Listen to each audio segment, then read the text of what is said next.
ഇന്ന് നമ്മൾ ചെയ്യലുള്ളത് മോർണിംഗ് വ്ളോഗല്ലേ. ഇന്നും നമുക്ക് വെറൈറ്റി ആയിട്ട് ഈവനിങ് വ്ളോഗ് ആക്കാം. അപ്പോൾ ഫസ്റ്റ് തന്നെ ഞങ്ങൾ അടുക്കള ഭാഗത്ത് കരഞ്ഞിട്ടുണ്ട്. നമ്മളെ തിരുമണ കല്ലും പൈപ്പും ഉണ്ട്. അത് ആ ബാക്കിൽ ആകെ കാടായിട്ട് കിടക്കണം. അത് നമ്മളെ പറമ്പല്ല, അപ്പുറത്താകത്തോ പറമ്പാണ്. 2 ദിവസമായിട്ട് സൂര്യനെ കണ്ടിട്ടില്ലായിരുന്നു. ഈ ഒരു ടൈമായ ഭയങ്കര ഇരുട്ടായിരുന്നുണ്ടായിരുന്നു കേട്ടോ. ഇതൊക്കെ നമ്മളെ വീട്ടിലുള്ള വാഴയാണ്, കുറച്ചപ്പുറത്ത് വേറെയുണ്ട്. ഈ ഉറുമ്പുകളെ കൊണ്ടുള്ള ശല്യം എന്ന് പറഞ്ഞാൽ ഭയങ്കര ശല്യമാണ്. എവിടെ നോക്കുക, സ്വിച്ച് ബോർഡ് നോക്കണം അതിൽ ഉറുമ്പ്. ഇതിപ്പോൾ ഞങ്ങൾ ഉപയോഗിക്കുന്ന ബാത്റൂമാണ്, അതിലൊരു ഡ്രസ്സ് കൂടെ ഇടാൻ വയ്യ, അവിടെ എറുമ്പ്, ആകെ എറുമ്പായിട്ട് നിൽക്കുകയാണ്. അപ്പം ഉമ്മ എന്തായാലും കുറച്ചൊക്കെ ഉണ്ടാവുമല്ലോ, അത് വെച്ചിട്ട് വരുത്തുകയാണ്. മോൾക്കാണെങ്കിൽ ആകെ പനിയൊക്കെ പിടിച്ചിട്ട് ഭയങ്കര ക്ഷീണവും കാര്യങ്ങളും, മുഖത്തൊക്കെ ഭയങ്കര ക്ഷീണം ഉണ്ടായിരുന്നു. അപ്പോൾ ആളൊന്ന് വെയിലൊക്കെ ഒന്ന് കൊള്ളാൻ വേണ്ടിയിട്ട് ഞങ്ങൾ പുറത്തേക്ക് ഇറങ്ങിയതായിരുന്നു. ഗേറ്റുമ്മ പോയി നോക്കിയപ്പം ഗേറ്റുമ്മലുണ്ട്. ഇത് ഈ സോളാറിൻ്റെ ഒരു ലൈറ്റ് കത്തുന്നതാട്ടോ. അത് രാത്രി ടൈം ആയാലും ലൈറ്റ് ഉണ്ടാവുക. അപ്പോൾ 2 ദിവസമായിട്ട് ലൈറ്റൊന്നും കാണാനില്ല. അപ്പോൾ ജസ്റ്റ് ഒന്ന് പോയി നോക്കിയപ്പം അതിൻ്റെ ഉള്ളിൽ എറുമ്പില്ലാത്തൊരു പരിപാടിയില്ല. ഇന്നിക്കാണ്ടി മുന്നേ വേറൊരു കൈയൊക്കെ അവിടെ കുളത്തുന്നുണ്ട് ചെടിമിലൊക്കെ. ഞാൻ കണ്ട പാടായിട്ട് മാറ്റിയിട്ടുണ്ട്, അല്ലെങ്കിൽ റോസൊക്കെ തൊട്ടുണ്ട് ആകെ കൈമിലൊക്കെ മുറിയാവും.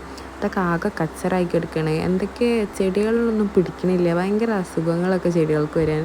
നമ്മൾ മനുഷ്യന്മാർക്ക് ഉണ്ടാവുന്ന പോലെ തന്നെ ചെടികൾക്ക് ഭയങ്കരമായിട്ട് അസുഖങ്ങളുണ്ട്.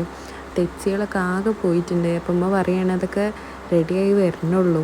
നമ്മൾ എത്ര നോക്കിയിട്ടും കാര്യമില്ല, എത്ര വളം കൊടുത്തിട്ടൊന്നും മാറ്റം വരണില്ല. ഇതൊക്കെ നമ്മളെ വീട്ടിലുള്ള റോസാണ്, കുറേ ദിവസമായിട്ട് ഉണ്ടായിട്ടില്ലായിരുന്നു പൂക്കളൊന്നും. ഇപ്പോൾ പൂവൊക്കെ ഇട്ട് റെഡിയായിട്ട് വരണുള്ളൂ. ഈ വെള്ളീച്ചൻ്റെ ശല്യം കൊണ്ട് എല്ലാം നമ്മൾ ഉണ്ടാക്കുന്ന എല്ലാ സൈഡും കംപ്ലൈൻ്റ് ആയി പോകണം. ഇതിലൊക്കെ നല്ല ആ വെള്ള കളറിന് പറഞ്ഞത് എന്തൊക്കെ ചെയ്തിട്ട് അതിനൊരു മാറ്റമില്ല. എന്തായാലും പുറത്തേക്ക് ഇറങ്ങിയല്ലേ, മതിലുമ്മലൊക്കെ ഉള്ള കച്ചറകളൊക്കെ കളയുന്നുണ്ട്, മുഴുവനൊന്നും കളഞ്ഞിട്ടില്ല. നമ്മൾ ചെടികളൊക്കെ കെയർ ചെയ്യണത് ഭയങ്കര നല്ല രീതിക്കാണ്. പക്ഷെ ഉമ്മാക്ക് ഫിസിക്കലി വയ്യാത്തതുകൊണ്ട് തന്നെ അതിനായിട്ടൊന്നും ഇറങ്ങാനും വയ്ക്കലില്ല. ഒന്ന് പുറത്തേക്ക് ഇറങ്ങുമ്പോൾ തന്നെ ആൾക്ക് അസുഖം വരും, എന്നാലും ആൾ ചെയ്യലുണ്ട്. ഇതിൻ്റെ ഉപ്പ ഓർഡർ ചെയ്തതാണ്. ഓൺലൈനിൽ ഇങ്ങനെ പരസ്യം ആഡ്സൊക്കെ കണ്ടിട്ട് ഫേസ്ബുക്കിൽ നിന്ന് കണ്ടിട്ട് ഓർഡർ ചെയ്ത പറ്റിപ്പ് സാധനമാണ്.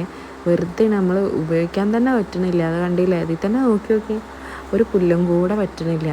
വെറുതെ എത്രയോ അധികം പൈസ കൊടുത്തിട്ട് വാങ്ങിച്ചതാണ്. അതിൻ്റെ ആ കമ്പൊക്കെ വരെ ഏതോ ഒരു നമ്മളെ മഫിൻ്റെ ഒക്കെ എടുത്ത് സെറ്റ് ചെയ്തതാണ്. അതൊന്നുമില്ല ഇതിൻ്റെ കൂടെ. വെറുതെ ആൾക്കാരെ പറ്റിക്കാൻ ഓരോ ആൾക്കാർ ഓരോന്നും ചെയ്യുന്നു. അങ്ങനെ കുറേയൊക്കെ കച്ചറകളൊക്കെ നമ്മൾ റെഡിയാക്കി എടുത്തിട്ടുണ്ട്. അപ്പോൾ ഓക്കെ, ബൈ. ഇന്ന് ഇത്രേ ഉള്ളൂ.